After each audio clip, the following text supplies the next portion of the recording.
What up, YouTube? This video is taken on a Saturday afternoon, October 15th, 2022. Time right now is 4:48 p.m. And I thought I would go and post a flap and flew video. I just got done flying 8 packs.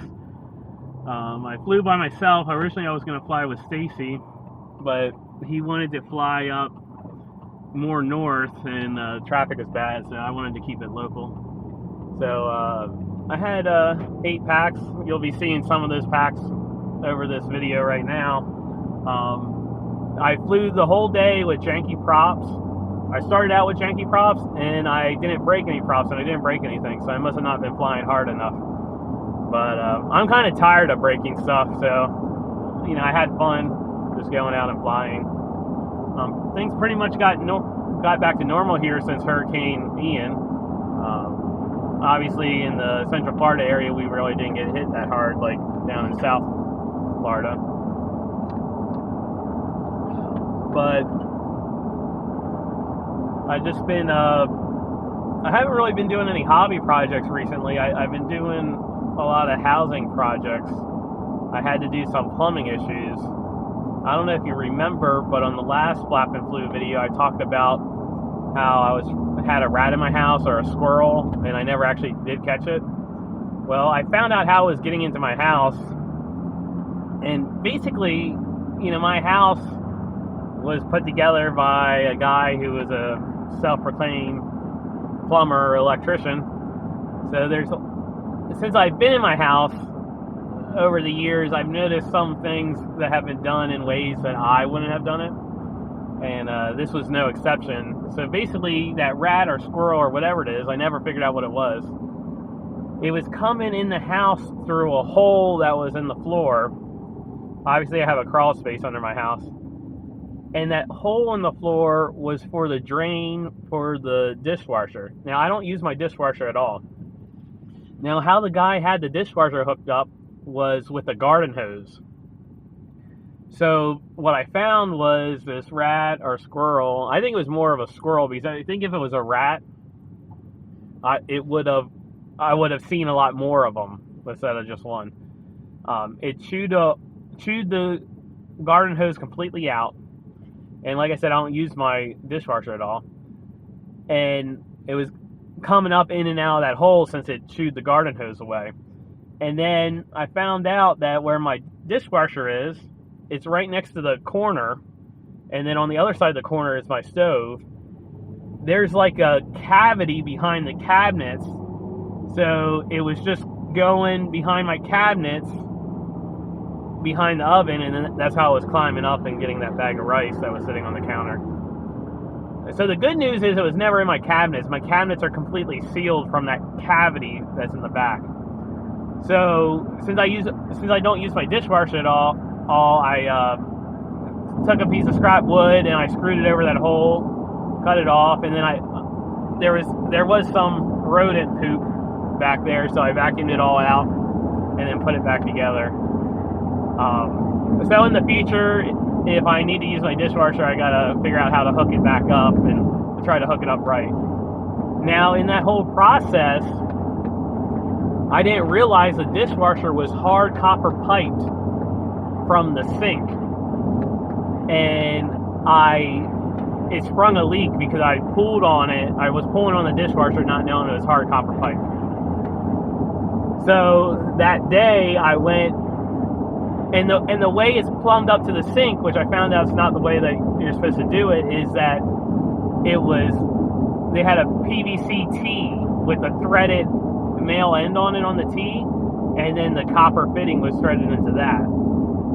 So I unthreaded that. My neighbor has a whole bunch of plumbing stuff. This was right before the hurricane, so it would have been a nightmare going to the hardware store. So my neighbor has a whole bunch of plumbing stuff, and I got a plug from him, and I plugged it up. So then when I was in that whole fiasco, and I had the skirting off the bottom of the house because I was trying to figure out how the rodent got up in the house, I realized that my sink drain was leaking under the house. And what it ended up being is it was ABS, which I was before this whole thing, I was unfamiliar about ABS piping. But the going up where it was going up through the floor, there was like a coupler as it was going up through the floor, and that coupler had a crack in it, so the drain was leaking. So I went to replace that, and I'll put some, if I have some photos for my phone, I'll overlay it on top of the video here so you can see. Basically, the theme to the guy I bought that house from is that I think he always tried to use spare parts and he was always being cheap. Basically, the drain to the sink was plumbed up crazy with all these different fittings. Some was ABS, some was PVC. So what I ended up doing was I ended up cutting the ABS pipe completely off. Now, the piece that I cut off, I stood on it and I kind of bashed it against the cement to see if that was brittle, and it wasn't. It seemed strong. But the coupler that was already cracked, when I stood on that, it just totally disintegrated. So that's what was brittle. Because I read up that, and a friend told me that ABS is prone to getting brittle over the years and cracking. So I ended up redoing the whole drain from that horizontal piece ABS I cut. I put one of those rubber couplers, and this is all 1.5 inches, by the way. And then from there, I did all PVC, 1.5 inch PVC up under the sink. And the thing is, the bottom of the cabinet of my sink, it looked like it got wet, like it was all bowed in. So I totally removed that, cut that out. And the blessing was, when I cut all that out, even though that was wet, underneath the cabinet never got wet. The floor was always dry. So I redid all the plumbing for the sink, and I figured that the reason the cabinet was getting wet was because the seals around, I forget the proper term for it, the cup seals that actually, where you put the putty on and you push it up against the sink, on the bottom of the sink for the fitting, that was all corroded, and like it looked like it was leaking. So that ended up being the most expensive part of the job. I bought 2 brand new ones. I didn't want to deal with it, so I bought 2 brand new ones. And then I put them in, and when I put the putty in, I wasn't thinking, and I should have watched the YouTube video. I put the putty in by putting the putty around the sink and then putting the cup seal on top. Well, both of them ended up leaking. So my friend came over, and he did it right. He put the putty around the cup, and then when we placed it down, and then another thing I did is I think I over tightened the lock, the nut, and it like pushed all the putty out. So when he did it, it didn't leak at all. And then the name of the game is like finding what they sell to do it right. So I watched a YouTube video on how to plumb a sink drain, and they were showing how to plumb a sink drain and how to connect 2 sinks together. But when I got to Lowe's, I found out that they actually have a kit to connect two sink drains together on a 16-inch offset. So you don't even have to buy all those fittings that was on that YouTube video. You just buy the kit and you have everything. And I think I have a photo of the job done. So then after I did all that, I realized that that plug I put in was very slowly leaking. And the thing about that is that's hot water, and it's on PVC. So, you're not supposed to have hot water on PVC. Now, I checked my hot water tank. At my hot water tank, it's all CPVC. So that's right, but somewhere along the line, it goes from CPVC to PVC. Well, I didn't want to go through a complete ordeal of changing it, so I ended up cutting. Oh yeah, so first my friend was over when we realized that it was leaking, and he had the idea of putting PVC cement on the threaded fitting that was leaking, and then threading it in. Because when I put the threaded fitting in, I used Teflon tape. So we cemented it in, and that actually caused it to leak a lot worse.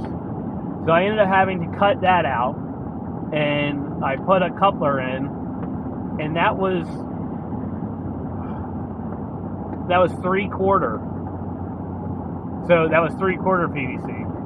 And I did not put the T back in for the hot water, because my friend told me the way you're supposed to do it is on the other side of the valve, the little silver shutoff valve. They actually make a T for your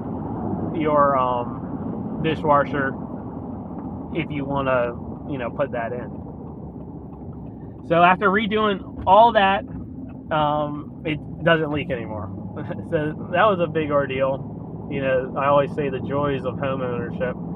And it's always fun when you stumble on some other guy's work, which I've had this happen at my house a lot. And you stumble on someone else's work and you see what they did. Because I could go on when there's a whole bunch of other crazy stuff I've noticed that's not actually right.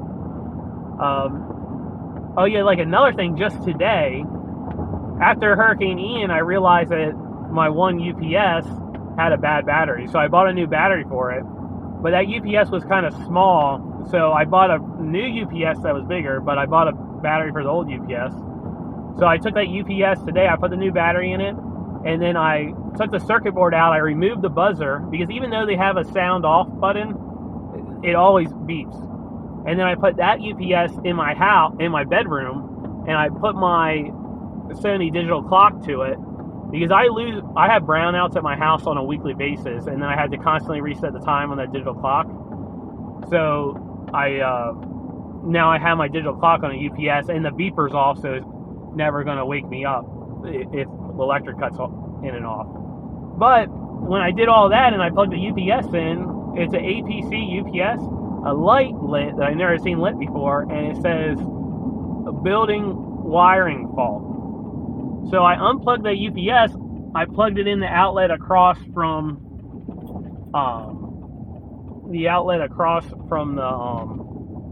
across the room, and the light goes out. So I didn't take my meter to check it, but I guarantee you that I have a broken ground at that outlet, which isn't really that big of a deal, because the only thing on that outlet is my Sony digital clock, and that's only a 2-prong device. But that's another thing I got to look into that the previous owner did. I got to look into why that outlet is showing a wiring fault on the UPS. But yeah, I thought I would just make a quick little video. This is probably my shortest flap and flue, so I'll probably only put the highlights of the best packs in this video, so hopefully it won't be too boring. But I thought I would just do a little update. It's been a couple of weeks, and I had a good time out flying today. I flew behind a church that has a cross for our radio tower, and since I learned how to do trippy spins, I wanted to trippy spin that. And I successfully trippy spinned it, probably not cleanly, but I successfully did that. I got kicked out of that place. Stacy and I got kicked out of that place last time I flew there. And my rule is, like the rule to myself, if I get kicked out of a place, we were just asked to leave. We didn't get like trespassed or anything. My rule is to wait a year before I try going back. And I don't think it's been a year since we've been kicked out, but it's been a good while, at least 8 months. So I figured it was safe to go back. And of course, no one was there. So I flew there. Oh yeah, I have a correction I need to make on a previous video. I have a video out there. I think I called it Slurpee Freestyle, or I think I called it Slurpee Brando. And I said that I was flying at a 7-Eleven, and it was really cool because they didn't have the canopy for the gas tanks finished yet. So there was all these I-beams to fly through. And I said that was a 7-Eleven, and I said they're even building a 7-Eleven right across the street from here. Well, I gotta walk back what I said.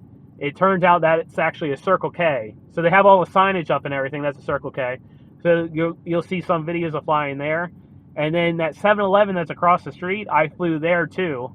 Although they haven't put the awning up, the canopy up for the gas, for the actual gas part. So I'm looking forward to when they do that, and I can fly through those I-beams like it did at the Circle K.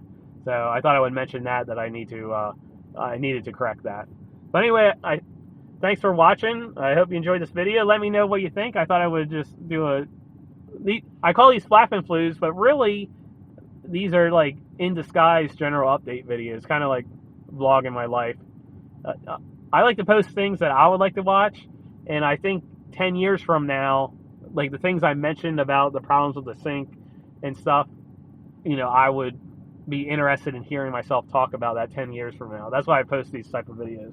Oh yeah, and real quick, old 64 Goat had his power window go out on his driver's side door on his Chrysler minivan, and he was talking about that and flapping about that. Well, just yesterday on that Crown Vic, I had the window down on the passenger side. As soon as I went to put the window up, it made this crunching sound. The cables unspoiled itself. So I came back home. It's all riveted in except for 2 nuts. So I drilled out all the rivets. I took the regulator out. I went to buy a new one in AutoZone, and all the local auto place stores wanted over $80 for it. Well, AutoZone, the brand that they use is Dorman.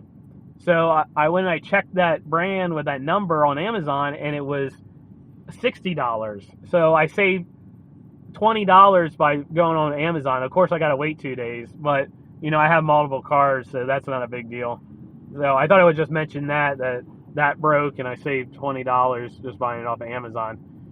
I guess, I don't know if the new kit is going to come with bolts to replace the rivets, or if I had to supply the bolts. But my dad said that they're probably 1/4 inch. So I can just get 1/4 inch hardware anywhere.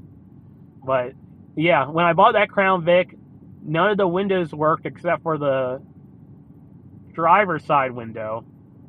And we ended up getting all the windows working, my dad and I, without having to buy any new equipment, just by cycling them. And I think the passenger side wasn't working at all. We took the panel off and moved the motor a little bit, and it unclogged. But then I've driven it over 2 years now, and it finally broke. So I thought I would mention that. Well, thanks for watching. I'll see you on the next one.